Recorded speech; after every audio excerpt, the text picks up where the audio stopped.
Vous regardez Croissance Verte sur Medi 1 et merci de nous rester fidèles. Promouvoir la transition agroécologique par le plaidoyer, la sensibilisation, le partage d'expériences et l'accompagnement des territoires en transition. Voici les principaux objectifs de la 4e édition des Journées de l'agroécologie, organisée par la Dynamique pour une transition agroécologique au Sénégal, en abrégé DITAES.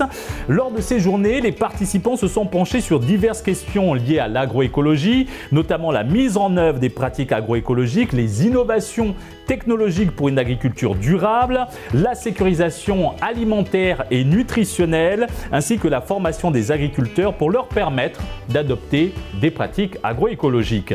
Nous suivrons le compte-rendu de l'une de ces journées dans un instant dans notre reportage. Et pour parler de l'importance de ce grand rendez-vous autour de l'agroécologie et de son impact, nous sommes avec monsieur Jean-Michel Wallis-Sen, agronome chargé de l'agroécologie à Enda Pronat. C'est un plaisir de vous recevoir à nouveau sur ce plateau. C'est un plaisir partagé. Monsieur Sen, on se retrouve ici juste après notre reportage. Il est signé Eva Sagna et Moussandir. De plus en plus, on parle de l'agroécologie, un modèle de vie ancestrale qui liait l'homme à sa nature. Bon, vous savez, l'agroécologie n'est autre comme modèle de vie.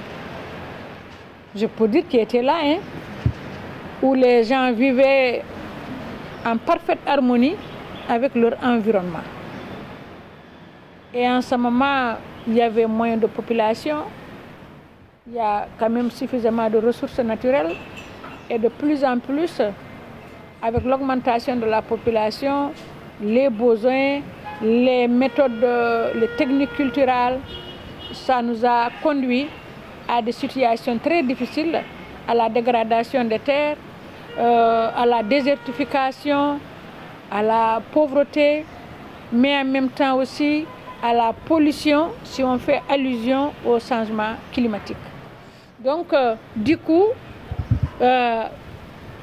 des communautés paysannes, des scientifiques, des consommateurs, les ONG, la société civile que nous sommes depuis plusieurs années, on a pris conscience de cela, on a dit qu'il faut changer. Il faut changer. Et comment changer? C'est essayer de reprendre un certain nombre de pratiques, de modèles de vie qui aident à remettre l'équilibre de l'écosystème, de remettre les choses en ordre. Donc c'est tout ça là que les scientifiques appellent agroécologie. Et nous, au niveau des communautés paysannes, nous pensons que c'est tout ce modèle de production ou de système qui ont été pratiqués. C'est l'agriculture africaine, l'agriculture paysanne, mais quand même avec une certaine modernité, avec un accompagnement scientifique fondé sur le savoir-faire des communautés et le savoir-faire scientifique.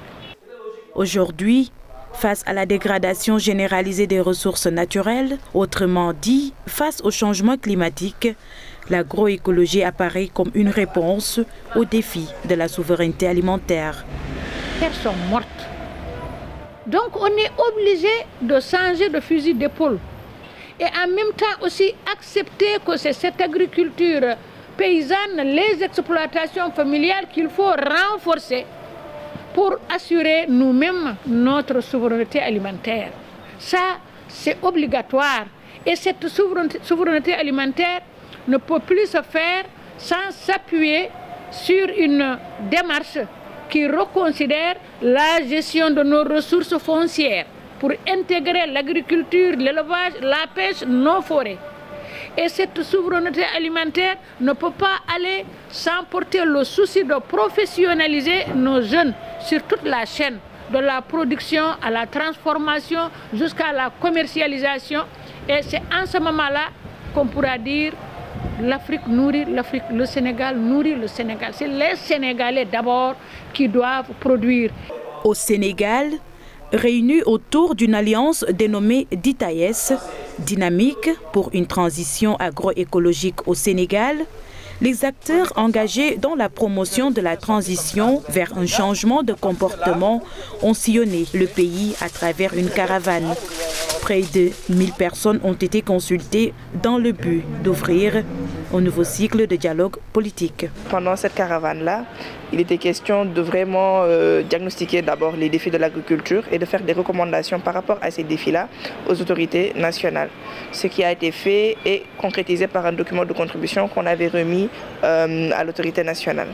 Donc suite à cela, les autorités nous avaient également fait un retour pour approfondir donc de manière plus concrète ces recommandations-là, ce que nous avons fait durant cette caravane de 2022. Donc il était question de travailler sur 4 thématiques principales, notamment la restauration de la fertilité des terres, la réduction de la dépendance aux intrants chimiques, la gestion de l'eau durable au Sénégal et la consommation durable. Donc les recommandations-là ont été travaillées pendant la caravane, pendant des sessions de réflexion, des ateliers avec les producteurs et les différents acteurs qui composent la DITAES pour sortir des recommandations concrètes, donc des recommandations organisationnelles et techniques à l'endroit des autorités, que ce soit au niveau local comme au niveau national. Donc ce dispatching étant fait, le résultat maintenant de ces recommandations-là a d'abord été validé au niveau national en juin. Donc la caravane s'est déroulée en février. Donc maintenant en juin, nous avons validé toutes les recommandations-là avec l'ensemble des acteurs. Puis de ces recommandations-là, la DITAES a décidé de produire des notes de positionnement relatives à chacune de ces thématiques citées, afin de pouvoir revenir aux autorités qui nous avaient demandé justement de venir avec des actions plus concrètes par rapport à ces thématiques-là. Donc ça, c'est un des bilans généraux de la caravane. Cette caravane a permis de faire une enquête de perception sur les entrées et la distribution des engrais organiques. La caravane nous a également permis de faire une enquête de perception donc de la subvention des engrais organiques pour lequel nous avions fait un plaidoyer et que nous avions obtenu, qui a débuté en 2020 et qui est reconduit jusqu'à présent. Donc de pouvoir faire un peu une enquête de perception pour voir avec les producteurs est-ce que c'est là où il faut refaire le plaidoyer, comment est-ce qu'ils le perçoivent, est-ce que la distribution est effective, donc pour avoir une idée également de comment est-ce que cela a été fait. En milieu urbain, les acteurs des territoires prennent conscience des menaces de l'écosystème. C'est pourquoi ces derniers travaillent sur diverses méthodes agricoles. Ils sont perçus comme étant les acteurs majeurs de la transition vers l'agroécologique. Avant 2019, les paysans tournaient le dos sur l'engrais chimique ou bien des pesticides pour les récoltes, pour avoir plus de récoltes. Et on a fait des études sur ça, ça montre que ces produits-là dégradaient de fur et à mesure les terres.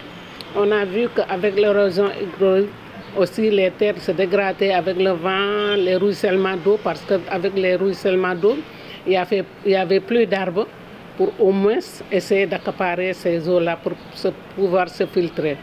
C'est pour cela qu'en 2019, avec l'aide d'Indapronat, avec d'autres partenaires, on a sillonné les 6 zones agroécologiques pour voir réellement qu'est-ce qui se passe et qu'est-ce que les paysans pratiquent sur le terrain. On a vu il y a des femmes, des hommes, des jeunes qui essayent de pratiquer, comme le dit en Wolof, donc les gens se retournent à l'ancienne culture, c'est essayer de faire du compostage, éviter l'utilisation des pesticides abusifs. Et c'est pour cela qu'on a eu quelques embûches pour pouvoir amener ces fumiers au champ, parce qu'avant, nos parents utilisaient que l'élevage pour accompagner l'agriculture. Faire de l'agroécologique un modèle de vie en milieu urbain est aussi une recommandation de ces acteurs. À pratiquer. Et en 2019, donc le président de la République, après son élection, avait dit que l'agroécologie, la transition agroécologique constitue un axe fondamental au niveau de ce quinquennat-là. Et c'est de là que tous les acteurs de l'agroécologie se sont retrouvés pour voir comment, à partir de ce qui se fait sur le terrain, à partir du savoir-faire scientifique et du savoir-faire paysan, comment nous pouvons apporter une contribution à cette préoccupation de l'État. Et depuis 2016, nous avons commencé à structurer une certaine dynamique et on se retrouve tous les ans ou tous les 2 ans pour mobiliser nos résultats, pour mobiliser nos ressources et essayer d'instaurer un dialogue entre l'État et la dynamique. Parce que nous sommes persuadés que nous, on ne peut avoir que des engagements et expérimenter. Mais si on veut des changements significatifs, c'est l'État qui doit mettre le paquet. Et c'est pour cela que nous organisons ces journées agroécologiques. Et là, comme je dis que c'est un modèle de vie, ça veut dire que ce n'est pas seulement un milieu rural, mais aussi un milieu périurbain. On ne doit pas avoir, en tout cas, ce modèle de ville où on est entouré partout par du béton, où on a une circulation intense avec la pollution et on ne trouve pas quelque part de la verdure qui va aider à atténuer un peu ces effets de changement climatique. Pour une meilleure prise de conscience collective dans un monde dominé par une hausse démographique, un changement des techniques culturelles s'impose. Aussi, face à une dégradation des sols, il est nécessaire de s'orienter vers de nouvelles méthodes d'exploitation plus respectueuses de l'environnement et de la santé humaine et animale. De retour sur le plateau de Croissance Verte et nous sommes avec monsieur Jean-Michel Wallis-Sen, agronome chargé de l'agroécologie à Endapronat. Monsieur Sen, d'abord un mot sur ce reportage et l'engagement des participants pour la transition agroécologique au Sénégal. Merci beaucoup. Ce reportage trouve son sens dans le contexte actuel de nos politiques alimentaires agricoles. Aujourd'hui, on parle de souveraineté alimentaire et des preuves ont montré que l'agroécologie serait la solution, est une alternative, documentée scientifiquement. À travers ce reportage, c'est un message qui est lancé à l'ensemble des acteurs de tout ordre au niveau des territoires à devoir changer de comportement, à devoir adopter des principes de l'agroécologie comme pour un modèle de développement durable. Monsieur Sen, comment des journées dédiées à l'agroécologie peuvent-elles influencer les politiques publiques en matière de développement durable? Tout d'abord, à travers ces journées, on en profite pour sensibiliser encore davantage les acteurs qui ne sont pas encore convaincus, ceux qui restent cramponnés avec les modèles productivistes, conventionnels, qui ont connu leurs limites, notamment remarquables sur la dégradation de la fertilité des terres, remarquables sur la santé humaine et de l'environnement, je veux dire la pollution de l'environnement et également toutes les maladies causées par les pesticides chimiques. L'autre élément, c'est sur les ressources, notamment la ressource en eau. Aujourd'hui, l'accès à l'eau productive pose problème dans les territoires à l'intérieur du Sénégal, mais également l'eau de qualité pose problème au niveau même des milieux urbains, où bien évidemment l'agriculture trouve également sa place dans les maisons, dans les quartiers. Alors comment ces journées influencent-elles les politiques concrètement? Concrètement, ces journées vont influencer les politiques parce que tout d'abord, les politiques sont invités et sont considérés comme partie prenante de ces journées. Ce qui a valu les audiences qui ont été demandées pour échanger avec eux sur comment ces journées devraient se dérouler, sur le contenu, parce qu'au terme de ces journées, il y aura des engagements. Du moins, c'est ce qui est attendu pour une transformation de nos systèmes. En parlant de cet engagement, selon vous, qu'en est-il du nouveau cycle de dialogue politique national et local pour accompagner la territorialisation de l'agroécologie? Ce nouveau cycle de dialogue se passe à différentes échelles et sera illustré à travers le contenu de ces journées. Je veux dire, d'ailleurs, on l'a commencé à travers les journées décentralisées au niveau des régions, où les autorités administratives, les représentants de l'État, les collectivités territoriales, les maires et les conseils départementaux ont pris part à ces journées pour d'abord découvrir les résultats des initiatives en agroécologie dans leur territoire, mais aussi pour échanger avec les acteurs sur les pistes de solutions. Aujourd'hui, ce qu'on voudrait dans ce nouveau cycle de dialogue, c'est que l'agroécologie soit une priorité dans la planification du développement à l'échelle des communes, à l'échelle des départements, à l'échelle des régions, jusqu'au niveau national, par un portage de nos préoccupations par l'actuel gouvernement. Et quelles sont les autres priorités que vous souhaitez mettre sur la table de ce dialogue politique national et local? En termes de priorités, tout d'abord, il y a la question de la restauration de la fertilité des terres, parce que sans terre fertile, on ne pourrait assurer notre souveraineté alimentaire. Aujourd'hui, le gouvernement du Sénégal a décidé d'atteindre la souveraineté alimentaire. Ou bien, parfois, on parle également de renforcer la résilience. Mais une résilience ne peut être renforcée à travers la dépendance. Nous devons retourner sur la préservation de nos ressources naturelles. Nous devons retourner sur la formation des acteurs.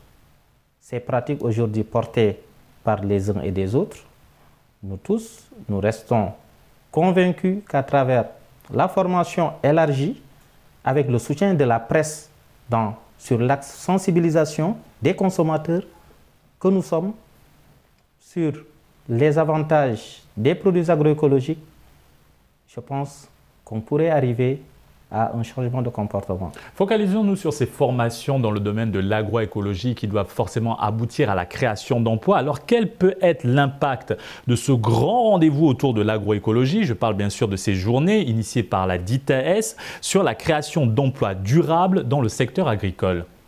L'impact sera énorme parce que déjà beaucoup de jeunes en formation actuellement, d'autres en service, ont manifesté leur intérêt à participer à ces journées. Ça sera l'occasion de découvrir des réalités, de découvrir des résultats, de renforcer leur conviction comme quoi l'agroécologie est la solution.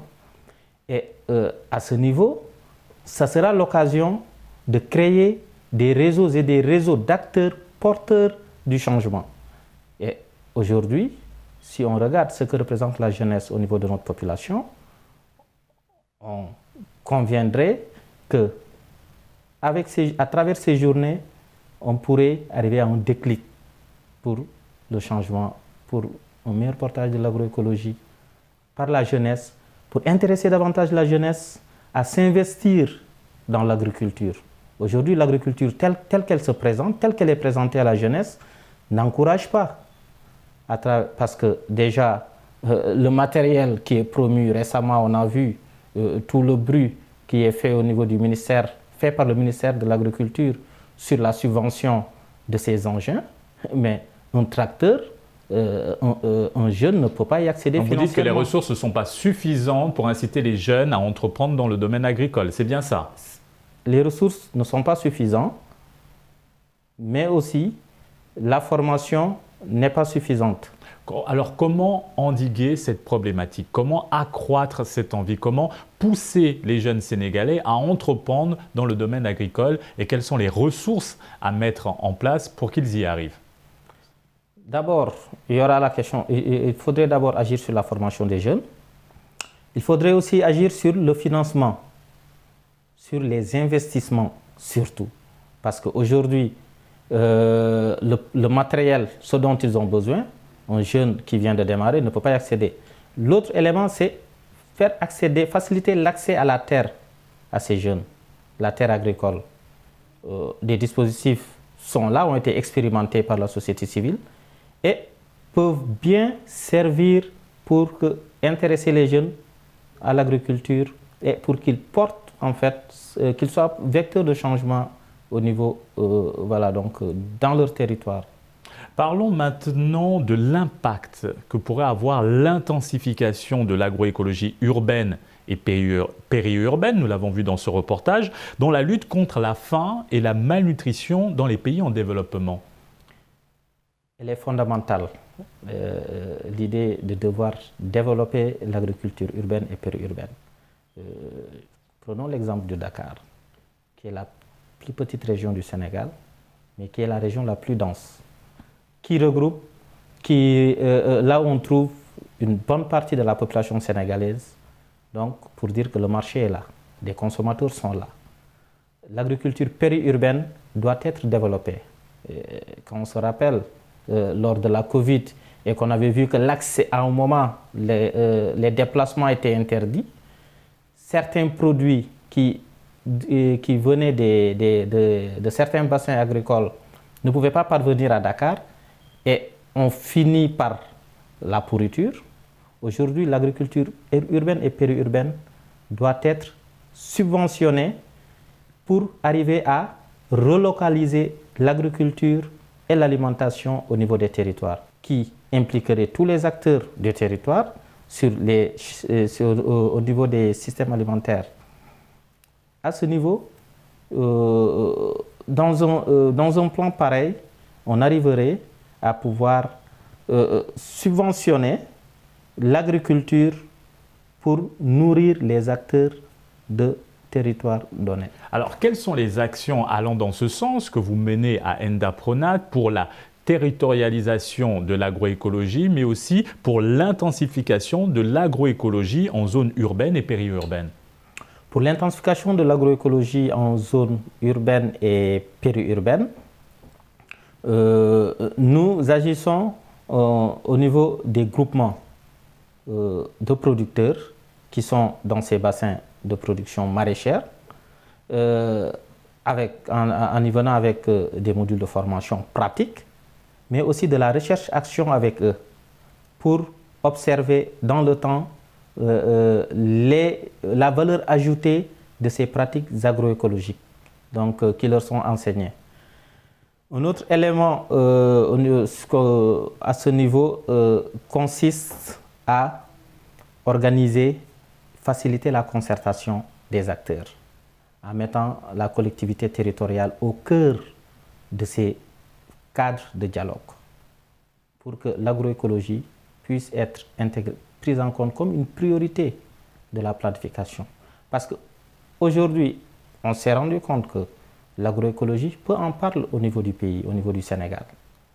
Alors que nous devons en parler. Le débat, il ne faudra pas avoir peur de le mener, même avec ceux qui n'y croient pas. En première ligne de ce débat se trouvent bien sûr les agriculteurs qui ont déjà des pratiques rentables et dont certains sont réticents de passer à d'autres pratiques agroécologiques. Alors comment peut-on concilier les intérêts économiques des agriculteurs avec les principes de développement durable et l'agroécologie? Comment les emmener à changer de système? Pour les amener à changer de système, ça je lirai en fait je lirai d'abord l'action sur l'axe politique pour dire qu'aujourd'hui, il nous faut d'abord quand même assez travailler sur l'évaluation des compromis.